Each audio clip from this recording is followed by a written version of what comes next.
Today I'm going to explain how to change your Texas Instrument calculator from the degree mode to the radians mode or vice versa. So we can always check in which mode it is, because if we go to calculate and we put, for example, the sine of 90, if it just returns the same thing I've written and doesn't give me an answer, that means that right now it doesn't understand degrees. 90 is in degrees. So it's in radian mode. I can check it again if I write pi halves here, and you see I get an answer. So that means I'm in radians mode. How do I change it? I go to the main menu, settings, document settings, and check the angle settings. Right now, as I said, it's in radians.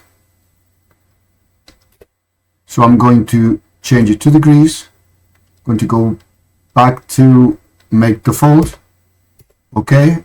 And now, if I write sine of 90 as I'm now in degrees, it'll give me the result.